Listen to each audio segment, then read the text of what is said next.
नमस्कार प्रेक्षकांनो घरोघरी मातीच्या चुली या मालिकेचा आजचा भाग खूप खतरनाक आणि खूपच भारी दाखवलाय.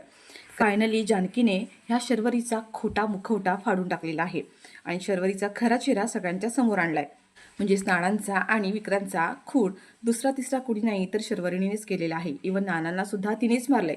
तिच्या अफेअरबद्दल ज्या क्षणी नानांना समजलं तेव्हा शर्वरी आणि राहुल या दोघांनी मिळून नानांचा खून केला आणि एवढंच नाही तर विक्रांतचा सुद्धा तिनेच खून केला. हे आता जानकीने सगळ्यांच्या समोर हॉलमध्ये आणलंय आणि त्याच वेळेला ही शर्वरी आता ऐश्वर्याच्या अंगावर धावून जाते आणि जेव्हा विक्रांतचा मोबाईल तिच्या हातामध्ये पाहते तेव्हा मात्र शर्वरीच्या पायाखालची जमीनच सरकले आणि शर्वरी म्हणते की हे असं कसं होऊ शकतं, विक्रांतचा मोबाईल तुझ्याकडे कसा आला? आणि ती जानकीच्या हातातून हा मोबाईल आता हिसकावून घेत असतो. तेव्हा मात्र आता इथे ऋषिकेशची पूर्ण खात्री पटली आहे की शर्वरी आपल्यापासून काहीतरी लपवते आणि मंडळी आता जानकीने एक एक करत शर्वरी आणि राहुलच्या पापांचा सगळ्यांसमोर पाडा वाचलेला आहे.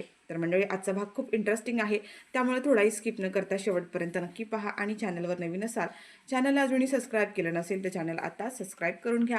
म्हणजेच मालिकांचे असेच येणारे रोजचे नवीन अपडेट, नवीन व्हिडिओज सगळ्यात आधी तुम्हाला आपल्या चॅनलवर पाहायला मिळतील. आणि हो, सोबत व्हिडिओला लाईक करायला सुद्धा विसरू नका. तर मंडळी इकडे आता जानकी आहे ना स्वतःचाच विचारामध्ये हरवलेली असते आणि हे ऋषिकेशने पाहिलेलं असतं आणि तेव्हा ऋषिकेश आता जानकीला विचारतो की जानकी नक्की काय झालंय, तुझा चेहरा असा का पडलाय, काही विचार करतेस का, काही टेन्शन आहे का? तर जानकी म्हणते की नाही, पण ऋषिकेश म्हणतो की जानकी मी तुला आज ओळखत नाही आहे, नक्की सांग काय झालं ते मला कळायला हवं. पण जानकी म्हणते की ऋषिकेश मी तुम्हाला जे काही सांगणार आहे तुम्ही माझ्यावर विश्वास ठेवणार आहात का? जानकी आता ऋषिकेश म्हणतो की जानकी माझा तुझ्यावरती पूर्ण विश्वास आहे, तू सांगून तरी बघ. जानकी म्हणते की मला शर्वरी वंचनबद्दल तुम्हाला काही सांगायचं आहे, पण तुम्ही मी जे काही सांगते ना ते नीट आणि शांतपणे ऐकून घ्या आणि मगच ठरवा. आता ऋषिकेश इथे जानकीला बसवतो आणि म्हणतो की बस इथे आणि मला नीट सांग काय झालं ते. आणि मंडळी तेव्हा त्या इथे जानकीने ऋषिकेशला झालेला सगळा प्रकार हा सांगितलेला आहे. म्हणजे स्टार्टिंगपासून तिला ज्या पद्धतीने कसा जानकीवर संशय आले, आपल्या शर्वरीवर संशय आला होता, तिच्या बॅगेमध्ये सापडलेलं ते विक्रांतचं वॉलेट आणि त्याच्यामध्ये सापडलेलं तिकीट आणि त्यानंतर सापडलेला मोबाईल, अशा सगळ्या गोष्टी आता जानकी इथे ऋषिकेशला सांगत असते. आणि त्यानंतर विक्रांतने केलेले नानांना मॅसेज या सगळ्या गोष्टींचा एक एक मुद्दा करत त्याने आता सांगितले. ऋषिकेश म्हणतो म्हणजे तू शर्वरीच्या कपाटामधून किंवा तिच्या रूमची झडती घेतलीस का आणि तिच्या रूममधून मोबाईल चोरला तुम्ही? त्यावर इथे आता जानकी म्हणते की हवं तर तुम्ही तसं समजा, पण माझ्या मनात ज्या शंका निर्माण झालेल्या होत्या त्यांच्याविषयीच्या त्या शोधून काढायच्या होत्या आणि त्यासाठी मला हे करावंच लागलं. आणि मंडळी आता जानकीने जे काही सांगितलं आहे ना त्याच्यावरती ऋषिकेशच्या मनातसुद्धा शंकेची पाल चुकली आहे. कारण जर शर्वरी खोटं बोलली कोर्टामध्ये, मग मग नानांचा खून कोणी केला, म्हणजे विक्रांतचा खून शर्वरीनेच केलेला आहे हे तर तिने कोर्टामध्ये आधीच सिद्ध केलं आणि मान्यसुद्धा केलं आहे. मग नानांचा खून कुणी केला आणि शर्वरीने कोर्टामध्ये खोटं का सांगितलं की विक्रांतने नानाचा खून केला, म्हणजे या सगळ्यामध्ये काहीतरी गोडगंबाळ आहे आणि आपल्याला ते शोधून काढायलाच हवं. आणि मंडळी आता हा ऋषिकेश आहे तो सुद्धा जानकी आणि ऐश्वर्याला साथ देणार आहे. तर मंडळी आता इकडे असं दाखवलं आहे की ऐश्वर्याने जो फोन चार्ज केलेला असतो तो पुन्हा डेड झाला आहे आणि पुन्हा ती आता मोबाईलला चार्ज करते आणि मोबाईल चार्ज झाल्यानंतर तो पुन्हा आता तिकडे जानकीला आणि ऋषिकेशला आणून तो मोबाईल दाखवते. ऋषिकेश स्वतः तो मोबाईल आता पाहतो आणि त्या मोबाईलमधले मॅसेजसुद्धा तो पाहतो आणि ज्याच्यामध्ये आता ऋषिकेशला विक्रांतचे मॅसेज पाहिल्यानंतर हे कळलंय की म्हणजे नानांना विक्रांतने मारलंच नाही आहे. खरोखरच जानकी म्हणते तसं ईश्वरी खोटं बोलतीये आणि विक्रांत हा 3 दिवस आधी मुळशीमध्ये आलेला आहे आणि मग हे सगळं शरूने खोटं का सांगितलं आणि त्यालाही कळतं की म्हणजे पैशांसाठी आणि तिचं राहुलवर प्रेम आहे त्याच्यासाठी हिने सगळं केलं असेल. आणि मंडळी त्यासाठी आता जानकी, ऋषिकेश आणि ऐश्वर्या या तिघांनी शरूच्या विरोधात ना खूप मोठा असा प्लॅन रचलाय, जेणेकरून शर्वरीच्या तोंडून आता शर्वरी स्वतः ह्या सगळ्या गोष्टींची कबुली देईल आणि शर्वरी स्वतःच ह्या सगळ्या गोष्टी ज्या आहेत त्या जगासमोर आणेल.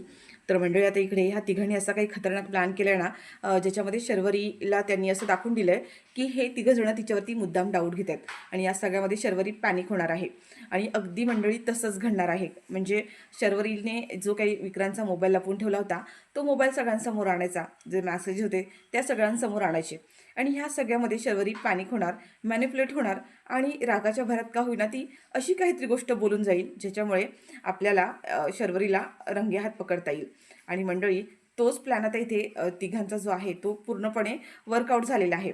आता इकडे काय झालेलं असतं की हॉलमध्ये सगळेजण बाहेर गोळा झालेले असतात आणि जानकी ऋषिकेशने सुद्धा सगळ्यांना हॉलमध्ये बोलवलंय आता सुमित्रा, अवंतिका, बाकी सगळेजण म्हणत असतात की काय झालं जानकी वहिनी, तुम्ही सगळ्यांनी इकडे असं बाहेर एकत्र का बोलवलंय?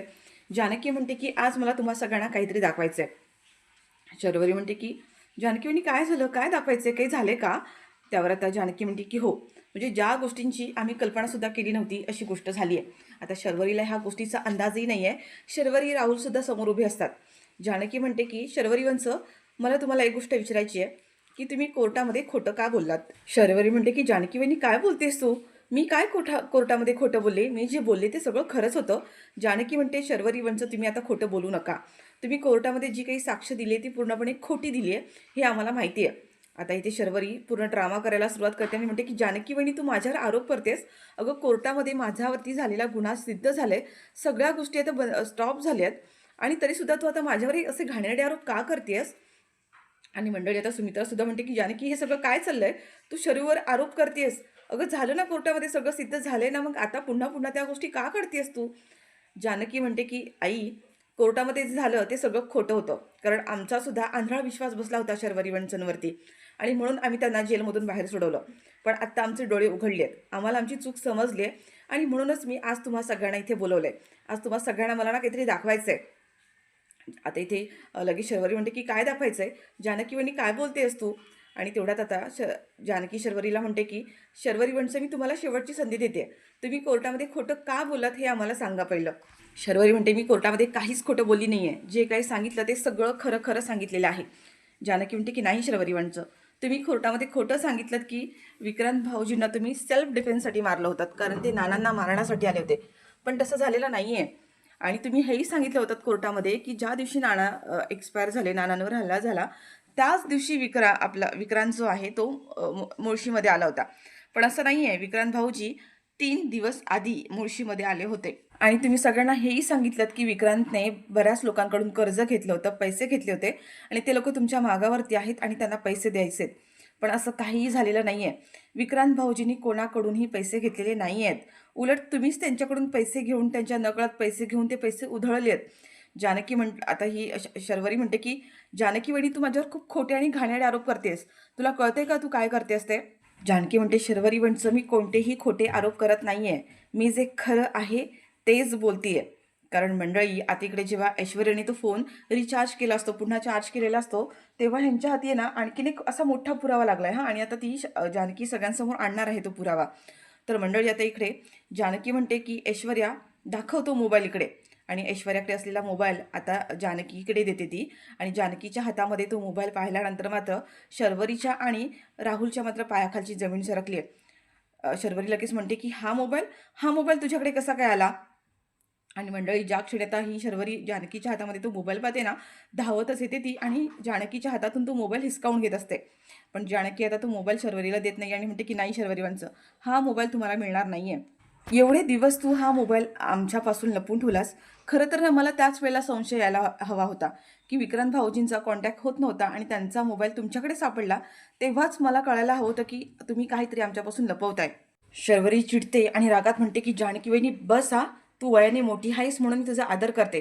तो विक्रांतचा मोबाईल आहे आणि विक्रांतचा मोबाईल माझ्याकडे होता. तो तुला कसा मिळाला? तू माझ्या रूममधून चोरून घेतलास का हा मोबाईल? माझ्या रूममध्ये चोरी केलीस तू? आता जानकी म्हणते की नाही हो, चोरी कशाला? म्हणजे आपल्याच घरामध्ये कोणी चोरी करतं का? आणि ह्या मोबाईलची चोरी करायला मी काय म्हणते की तुम्ही हा मोबाईल असा लपून का ठेवला होतात? म्हणजे इतके दिवस आपण कोर्टामध्ये केस लढत होतो, तेव्हा विक्रांतबद्दलच्या बऱ्याच गोष्टी बोलल्या गेल्या, तेव्हा तुम्ही हा मोबाईल पोलिसांच्या हाती का नाही दिला? हा मोबाईल असा तुम्ही लपून का ठेवला होतात? आणि मुळात विक्रांत भाऊजींचा मोबाईल तुमच्याकडे होता, त्यांची बॅगसुद्धा तुमच्याकडे होती, ही गोष्ट तुम्ही आत्तापर्यंत आम्हाला कळू दिलं नव्हतं. आणि आता इथे सुमित्रा लगेच म्हणते अगं जानकी, हे सगळं काय चाललंय, काय सगळा प्रकार आहे? आणि तेवढ्यात आता शर्वरी लगेच म्हणते की आई बघितलंस ना, म्हणजे मला असं वाटलं होतं की ह्या सगळ्यांचा माझ्यावर खूप जीव आहे, प्रेम आहे. तुम्ही सगळ्यांनी मला जबरदस्तीने इथे राहायला लावलं म्हणून मी इथे राहिले. पण ह्या दोघी बघितल्यास आत्ता कसं माझ्याशी वागतायत त्या, म्हणजे माझ्यावर खोटा आरोप करतायत. आणि त्यांना काय म्हणायचं आहे की म्हणजे विक्रांतला मी मुद्दाम मारलंय? जानकी म्हणते शर्वरी वंश, मी असं अजिबात म्हणाले नाही आहे. मी इतकंच म्हणाले की तुम्ही कोर्टात जे बोललात ते खोटं बोललात, इतकंच म्हणाले आहे. आणि हो, तुम्ही खोटं बोलत नाही याविषयी माझ्याकडे पुरावासुद्धा आहे. ह्या मोबाईलमध्ये तुम्ही सांगितलं होतं की ज्या दिवशी नाना एक्सपायर झाले त्याच दिवशी विक्रांत इकडे आला होता, मुळशीमध्ये आला होता. पण तसं नाही आहे. विक्रांत 3 दिवस आधी आले होते आणि विक्रांतचं आणि नानांचं बोलणंसुद्धा आधी झालेलं आहे. मुळात विक्रांत आणि नाना एकमेकांना भेटणार होते असं कधीच ठरलं नव्हतं. पण तुम्ही कोर्टामध्ये असं सांगितलत, की विक्रांत नानांना भेटणार होता, असं ठरलं होतं. म्हणजे तुम्ही हे सगळं कोर्टामध्ये खोटं सांगितलंय. आणि आता जानकी आणि ऋषिकेशने विक्रांतच्या मोबाईलमध्ये जे काही आपलं जे रेकॉर्डिंग आहे आणि जे काही मेसेजेस आहेत, ते सगळे आता इथे ऐकवलेत आणि त्याच्यामुळे ही शर्वरी आहे ना पूर्णपणे तोंडावर पडली आहे आणि खोटी पडली आहे. आणि आता ह्या सौमित्राला सुद्धा कळतं, की म्हणजे शर्वरी इतके दिवस आपल्याशी खोटं बोलते सगळ्यांशी आणि तिचा आता हा खरा चेहरा सगळ्यांसमोर आला आहे. आणि मंडळी एवढंच नाही तर आता इथे खूप मोठा असा ट्विस्ट आला आहे. ते म्हणजे जानकीच्या आणि ऋषिकेशच्या हाती आता खूप मोठा असा पुरावा लागला आहे. म्हणजे त्यांनी जेव्हा हा मोबाईल अनलॉक केला आणि जेव्हा हा सगळा मोबाईल चेक केला, तेव्हा त्याच्यामध्ये एक गोष्ट मिळाली ती म्हणजे विक्रांतने एक मेसेज टाईप करून ठेवला होता. जो मेसेज त्यांनी जानकी जानकी आणि ऋषिकेशसाठी लिहिला होता. पण तो मेसेज हा दोघांपर्यंत पोहोचण्याआधीच शर्वरीने तो मोबाईल बंद करून ठेवलेला होता आणि त्याच्यामुळे तो मेसेज आहे ना, तो जानकी आणि ऋषिकेशपर्यंत पोहोचलाच नाही.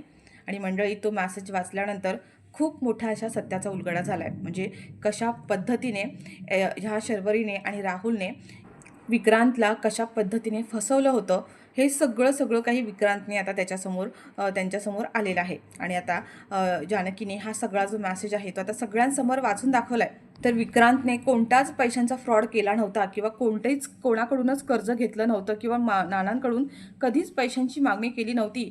उलट ह्या दोघांनाच विक्रांतकडून आणि नानांकडून पैसे उकळायचे होते म्हणून हा दोघांनी बनवलेला ट्रॅप आहे. आणि या सगळ्यामध्ये त्यांनी विक्रांतला मारलं. आणि एवढंच नाही आहे तर नाना पैसे द्यायला तयार झाले नाहीत म्हणून नानांचा खूनसुद्धा ह्या शर्वरीनेच केलेला आहे असं आता जानकी सगळ्यांना सांगते. तेव्हा मात्र आता इथे सुमित्रा चिट्ट्याने म्हणते, की जानकी काय बोलतेस तू, तुला कळतंय का? अगं माझी शर्वरी असं का करेल? स्वतःच्या नानांचा जीव घेणार आहे कधी? त्यावर आता ऐश्वर्या म्हणते, की आई पण असंच झालंय. नानांना स्वतः शर्वरी वंचनी मारलंय आणि तो आरोप त्यांनी विक्रांत भाऊजींवर टाकलाय आणि त्यांनी विक्रांत भाऊजींना सुद्धा त्यानंतर मारलेला आहे. पोस्टमॉर्टममध्ये आपण असं पाहिलं होतं, की शर्वरीने हे सांगितलं, की विक्रांतला त्यांनी मारलंय म्हणून. कारण विक्रांतनी नानांना मारलं होतं. पण आई तसं नाही आहे. खरं तर पहिली गोष्ट म्हणजे पोस्टमॉर्टम रिपोर्टमध्ये असं दाखवतंय, की नाना आधी एक्सपायर झालेत. नानांची डेथ आधी झाली आहे आणि नंतर विक्रांतची झाली आहे. मग विक्रांत भाऊजी नानांना कसं मारतील? म्हणजे हे सगळं शर्वरी वंचनी खोटं सांगितलंय आपल्याला.